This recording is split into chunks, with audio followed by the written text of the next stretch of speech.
अस्सलाम वालेकुम स्टूडेंट्स। आज हमारा रिंग थ्योरी का लेक्चर नंबर 8 है।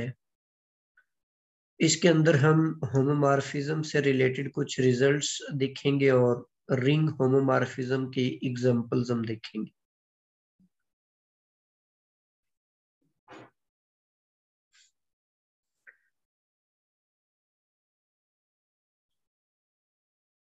जी, इसमें सबसे पहले हमारे पास कुछ रिजल्ट्स हैं, इनको हम देखते हैं कि first of all first theorem है कि late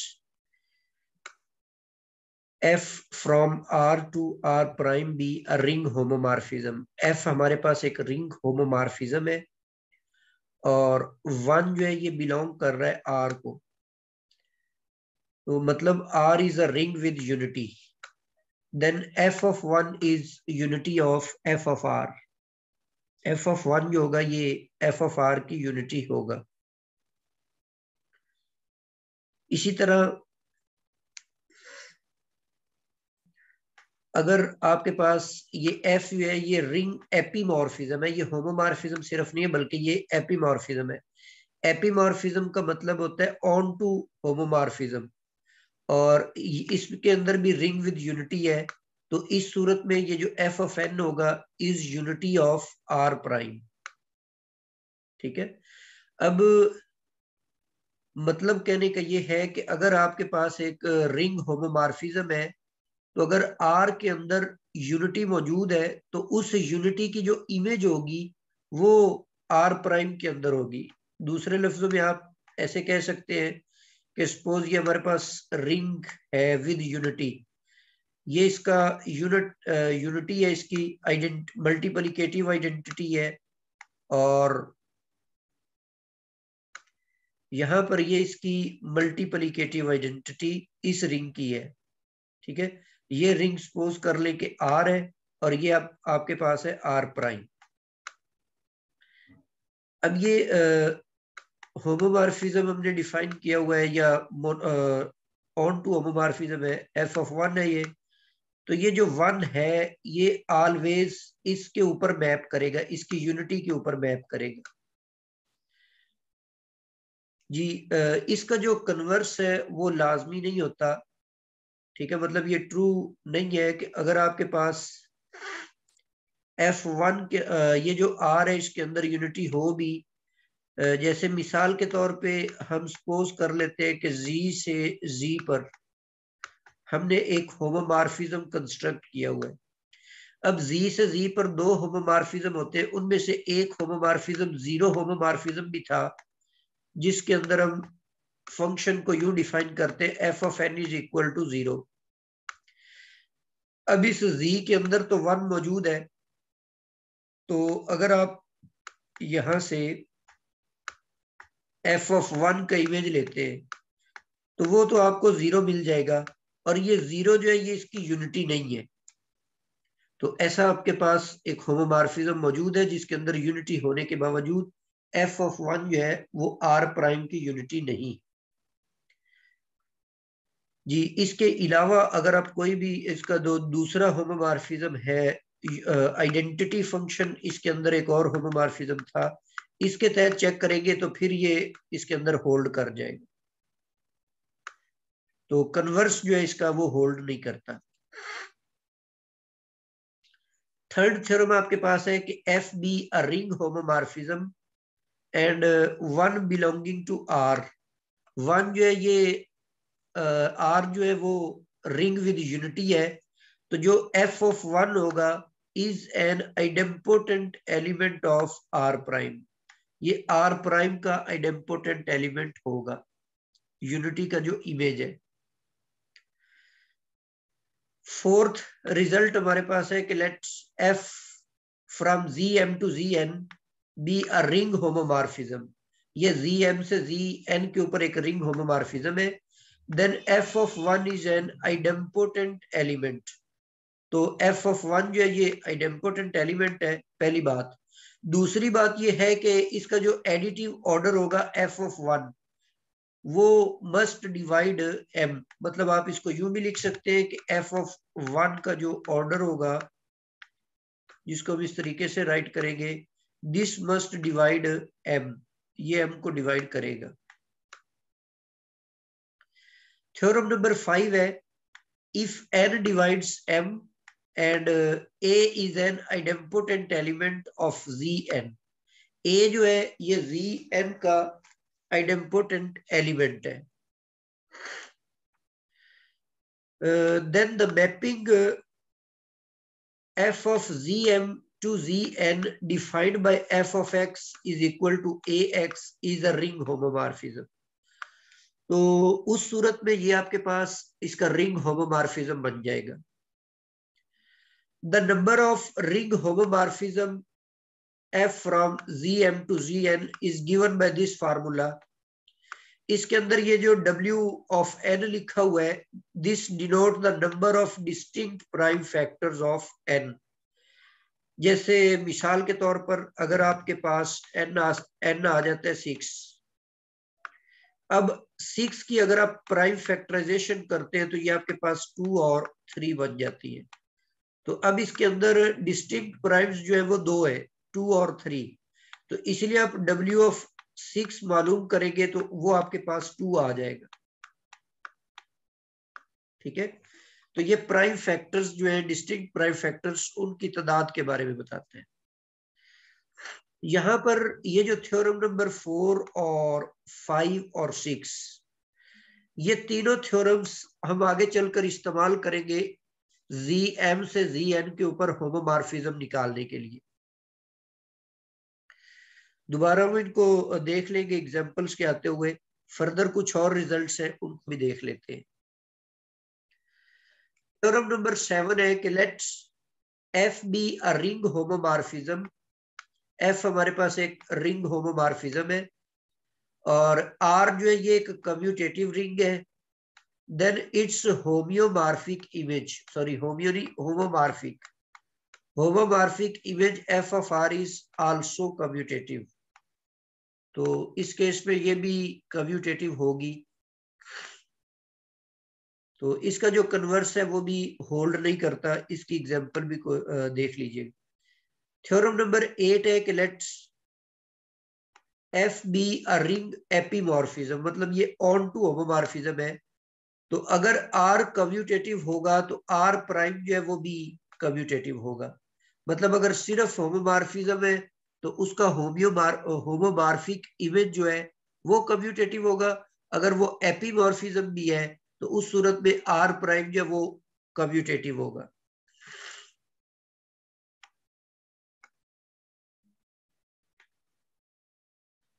ji, any homomorphism of a field is either a monomorphism or takes each element into zero। मतलब फील्ड के ऊपर आप जब होमोमॉर्फिज्म कंस्ट्रक्ट करेंगे तो या तो फिर वो मोनोमॉर्फिज्म होगा या फिर वो जीरो होमोमॉर्फिज्म डिफाइन करेगा, takes each element into zero. जैसे इसकी मिसाल आप ले सकते हैं कि अगर आपको कहा जाए कि ये डिफाइन करें कि आर से आर के ऊपर R set of real number है, तो आर से आर के ऊपर कितने आप होमोमॉर्फिज्म बना सकते हैं। तो इसका आंसर होगा एग्जैक्टली 2। एक उनमें से आ जाएगा 1 1, मोनोमॉर्फिज्म का मतलब 1 1, मतलब ये आप डिफाइन इस तरह से कर सकते हैं एफ ऑफ एक्स, जिसको आप आइडेंटिटी मैप कहते हैं। और दूसरा जो आप डिफाइन करेंगे एफ ऑफ एक्स, वो आपके पास होगा 0। तो एग्जैक्टली ये आपके पास 2 होमोमॉर्फिज्म जो वो डिफाइन कर सकते हैं आप फील्ड के ऊपर। थ्योरम नंबर 10 है कि F be a ring isomorphism. तो इसका जो इनवर्स होगा वो भी आपके पास एक रिंग आइसोमॉर्फिज्म होगा।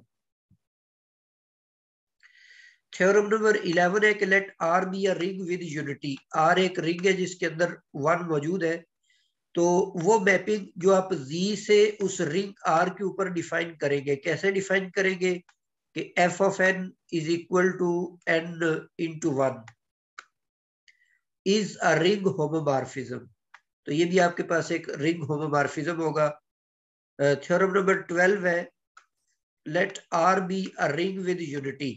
आर आपके पास एक रिंग है विद यूनिटी, और characteristic of R is N, that is positive. R की करेक्टरिस्टिक पॉजिटिव है। देन आर कंटेन्स अ सब ring isomorphic to G N. फिर आर के अंदर एक सब रिंग एग्जिस्ट करेगा जो जी एन के साथ आइसोमॉर्फिक होगा। ये उसी सूरत में पॉसिबल है जब आर के अंदर यूनिटी भी मौजूद हो और उसकी करेक्टरिस्टिक जो है वो पॉजिटिव नंबर हो। अगर करेक्टरिस्टिक आपके पास जीरो आ जाती है, if the characteristic of R is zero, then R contains a subring. फिर उसके अंदर एक सब रिंग होगा जो जी के आइसोमॉर्फिक होगा। अगर करेक्टरिस्टिक पॉजिटिव होगी तो उसका सब रिंग जी एन के आइसोमॉर्फिक होगा, मतलब फाइनाइट सब रिंग एग्जिस्ट करेगा। और अगर उसकी करेक्टरिस्टिक जीरो आ जाती है तो उस रिंग में एक सब रिंग एग्जिस्ट करेगा जो कि जी के आइसोमॉर्फिक होगा। जी नेक्स्ट थ्योरम आपके पास है कि जी एम जो है, M G is isomorphic to N G if and only if M and N are equal. मतलब आप ये कह सकते हैं कि जैसे थ्री के मल्टीपल आप ले लेते हैं, थ्री के इंटीग्रल मल्टीपल, तो ये कभी भी आइसोमॉर्फिक नहीं होंगे टू के इंटीग्रल मल्टीपल के।